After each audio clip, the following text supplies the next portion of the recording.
The driver of the speeding car was a Dogman.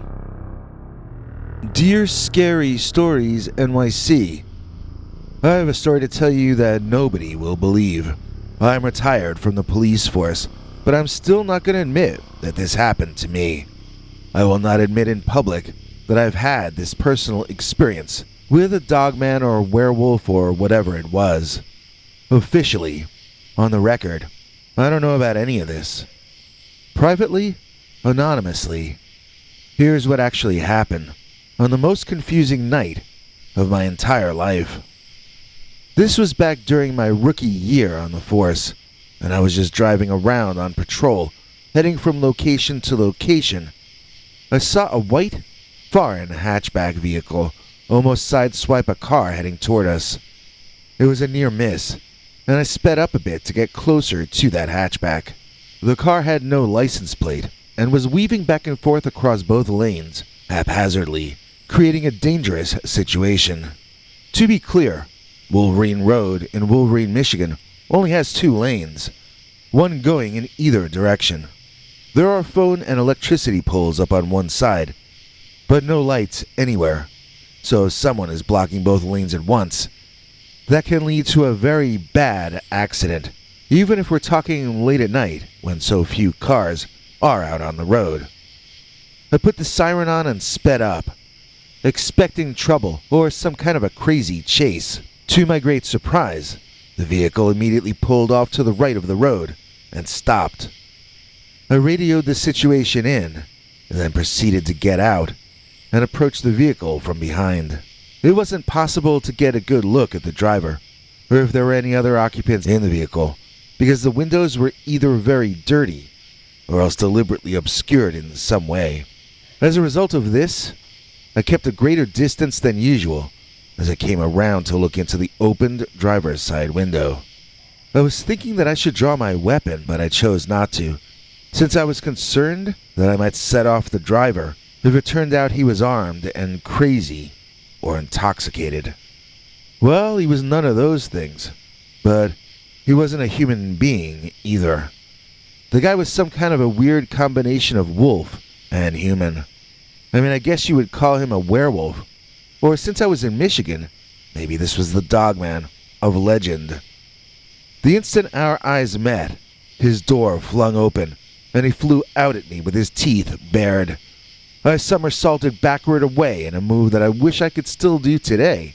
It was part that I wasn't long out of the academy, and part pure instinct that allowed me to make that one move, which gave me time to run to my car ahead of that, whatever he was. I'll get you a more detailed description of him in a second, but the important thing to note first is that he ran on his hind legs like a man. But my initial glance at him told my brain that he was not human at all. This was a dog, but it wasn't a dog too. I flew and slammed into the front seat and pulled my feet in so that I could get that door closed.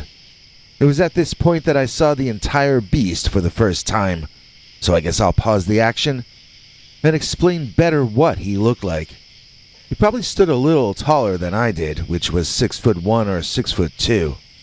He had pointed ears on top of his head like a wolf does, and he had striped fur. Not in a feline way, he wasn't a tiger, but in the way that one can sometimes see on normal wolves and some other kinds of canines as well. His fur ranged from silver to black, with the face and back tending to be darker and the extremities to be lighter colored. I don't remember if he had 3 or 4 fingers, but I remember he had thumbs, and that all of his digits ended in claws, much like those of a wolf. He didn't seem to be wearing footgear of any kind. It looked like an animal, even though it ran like a man. I was in the car, pulling the door shut with a slam, when the Dogman or whatever it was reached out and grabbed the handle of my door. That was the instant in time when it was etched into my memory that this creature had opposable thumbs, and that its paws functioned in almost exactly the same way as hands. The creature grabbing the handle at the last instant of a slam did not stop the door from closing, but it stopped the door from closing completely, if you know what I mean. I tried to pull it the rest of the way shut, as the creature tried pulling on the handle, to open it up again. Neither of us was getting anywhere, but he was sure scaring the bejesus out of me. I kept trying to remember my training, but the manic nature of that non-human thing out there had me frightened in a weird way that I don't think I'd ever felt before. Of course, at that age, I'd never actually faced the possibility of death, so it might have just been that. I knew I was failing to be professional, and I knew that I felt more like a scared little kid than a highly trained professional. They never gave us werewolf training, at least not back in my day. So there we were, in the middle of the stupidest tug-of-war in history, when the Dogman werewolf guy just ripped part of the door handle off the outside of the car. That was something I only learned about later, though. At the time, I thought his paws had slipped off as I saw him tumble backward away from the door. Seizing my chance, I opened the car door up again and slammed it correctly this time. Then I got the car going and sped out of there as I radioed parts of the situation into the station. I did not include all facts, as there was no mention of the Michigan Dogman or of a werewolf driving a hatchback. I think I described him something like suspect approximately 6'6", amber-colored eyes, silver to black hair, and of indeterminate ethnicity. I did spill out that the perp had followed me back to my vehicle and that I was requesting assistance as I was fleeing for my own safety. I told them the perpetrator was extremely agitated, unpredictable, and should be assumed to have manic, almost impossible, speed and strength. But I never told them that the guy wasn't a human. I wanted to keep my job, and I didn't want a psych examination. I got off the radio, planning on turning around in a few minutes to return to the site of the original incident once backup had arrived. The Dogman had different plans for me, though. I saw something moving in the road behind me, and I half expected to see the white hatchback chasing me with that maniac animal man behind the wheel. Instead, I blinked my eyes a few times as I realized I was seeing the silverback Dogman running at me. It left the car behind, and it was chasing me, on foot. I watched in the rear-view mirror as the man-like creature dropped forward to all fours and began gaining speed. It now no longer resembled a human being in any way. It was almost like this was an entirely different animal. I did not call any of this information in, and for this reason, I can't ever attach my name to this story. It was wrong to keep it quiet, but I knew I would lose my job if I told the truth. I guess I should have been willing to put my career on the line. I maintained radio silence because I wanted to be a cop that badly. And I justified my behavior by pointing out that I served the public faithfully for a little over 2 decades after that. That would have been erased. And you don't understand. I would have had to move to some place where nobody had ever heard of me to start over. When that Dogman or werewolf dropped to all fours, I put my foot down harder on the gas. Now, Wolverine Road turns left and becomes Mitchell Road, which turns right and then left and then right. I barely clung to my lane as I sped around those curves, trying to lose that canine monster thing that was chasing me. All of this was leading me further and further away from the original incident site, which was where I was supposed to regroup with the backup sent to help me. I heard dispatch calling for me, and I got a sharp headache in that moment. They called for me a second time, and so I picked up and said I was in pursuit of the suspect. That was a lie. The suspect was in pursuit of me. At some point I decided to try to start heading back, and so I took a left instead of a right, and soon the Dogman and I were driving around and through half the county, making our way back to the origin point. The entire time I was praying backup would be there waiting for me. I drove down the wrong lane. I drove off the side of the road. I practically willed that car to stay in one piece and get me back to the spot where the beast first leaped up out of his car. As we finally drew near, I put on the siren and the lights to let the guys know I was coming. With luck, I would be bringing them a little surprise in the form of that silver wolf-headed Dogman. When I did arrive, seconds later, unfortunately the Dogman did not follow. I'm not sure where I lost him. He was probably right there, hiding behind a tree and watching me interact with the other cops. They all mocked the rookie for putting on a siren to arrive 10 minutes late to a peaceful spot in the middle of the woods. This is why I didn't mention the creature to anyone, and I hope you understand why I'm glad that I didn't. Some of those guys are still around, and they would be laughing at me till today if I told them I was racing away from a large canine. I probably would have gotten a rude nickname like Wolf Boy, and the guys would have pulled wolf-related practical jokes on me every week. It would have become impossible to command respect or to get promoted. I wouldn't have been able to support my family, and we might never have gotten to see our kids have grandkids. I gave up a lot by not going public with what I saw the Dogman or the Wolfman do. But it was more than worth it. When I see my family doing things I only dreamed of, then I know I would play it the same way, again, every time. Speaking of my grandchildren, it was one of them that suggested I write you this email, and he also bought me Grammarly so that it would hopefully sound more intelligent. He is of the belief that what I encountered that night was more likely a werewolf than a Dogman. He can't imagine how a Dogman could have found himself driving a hatchback in Michigan in the middle of the night. But a werewolf would be much easier to explain. It might have been that a human was driving and then transformed into the monster dog while driving. Maybe that was when the car went wild and almost drove the other vehicle off the road. Maybe the dog didn't pull over because I ordered him to. Maybe he just didn't have his foot on the gas, so that the car gradually slowed down and listed to the side, just randomly. Maybe none of that was intentional or conscious on the part of the werewolf, who by the time I approached his door, was now fully into his animal consciousness and no longer thinking like a human being at all. There's only one problem with this theory. It requires accepting that werewolves exist in consensual reality. I mean, in the world that we all live in, not just on YouTube.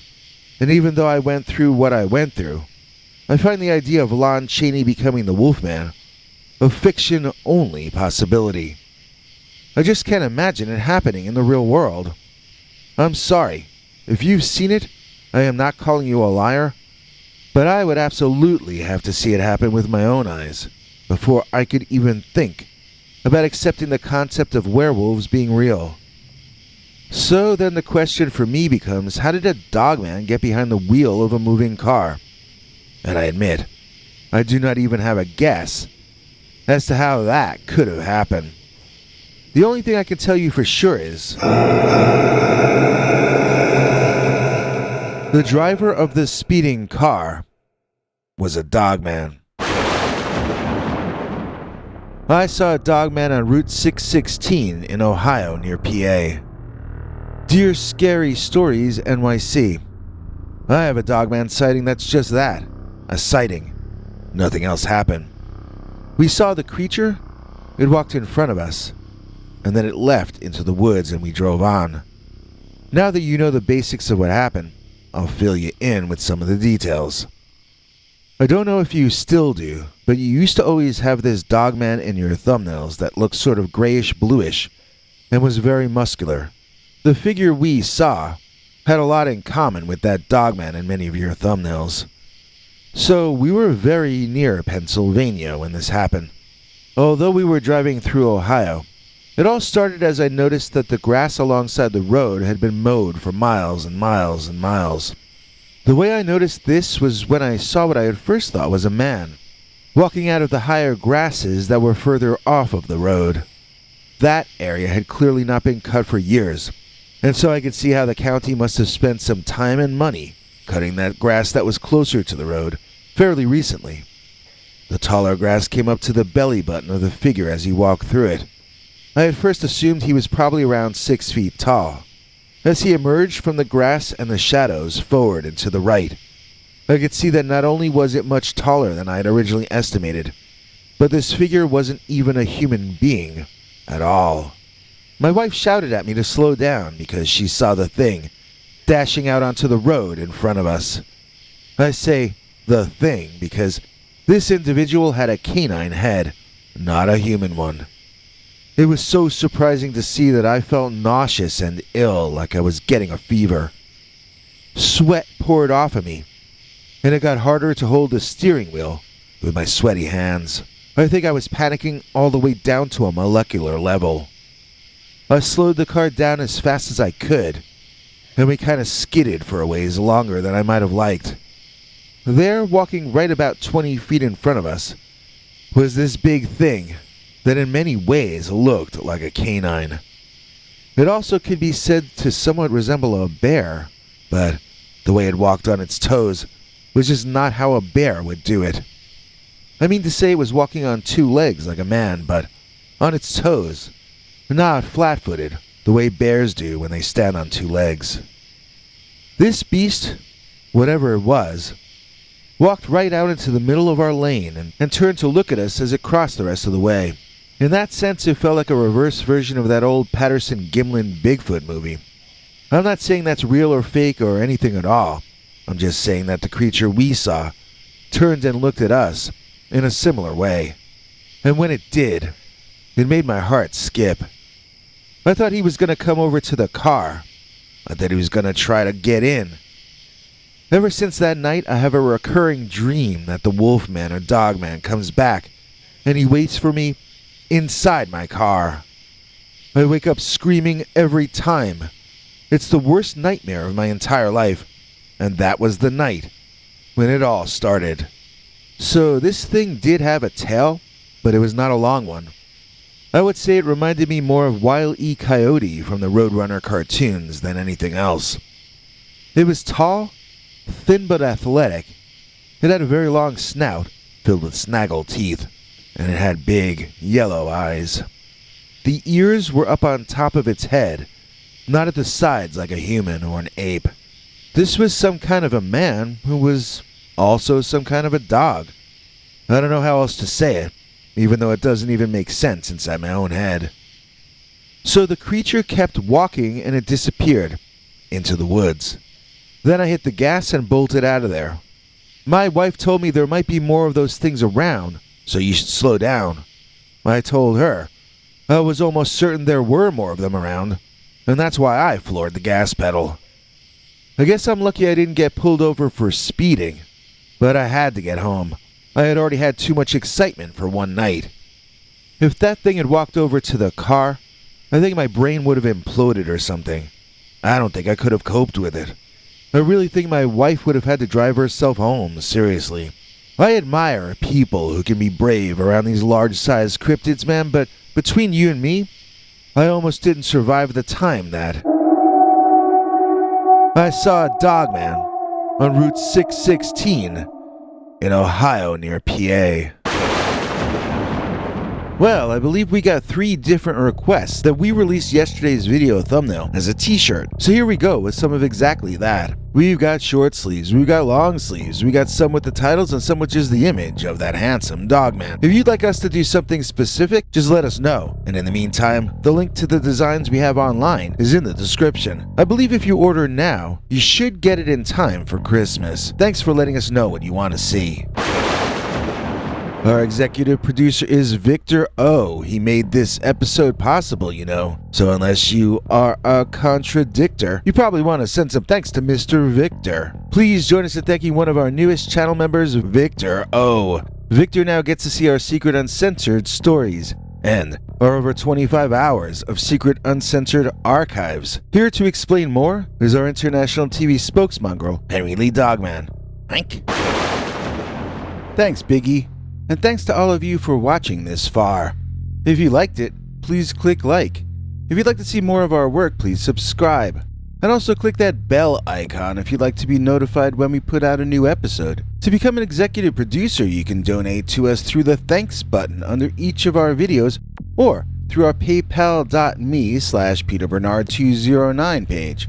To receive cool perks like secret uncensored Dogman episodes far too wild to ever run on this channel, you can become a YouTube channel member by clicking the join button, or join our PayPal subscribers club at peterbernard.com. Joining either at the $3 a month level or above gets you access to our over 25 hours of secret uncensored Dogman stories available nowhere else. Do you have a scary story about Dogman or some other kind of high strangeness that happened to you? Let us know by emailing us at scarystoriesnyc@gmail.com or by leaving us a voicemail message at 804-LA-SCARY.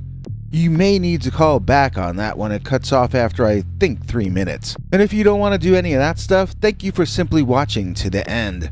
Good night, and have a scary tomorrow.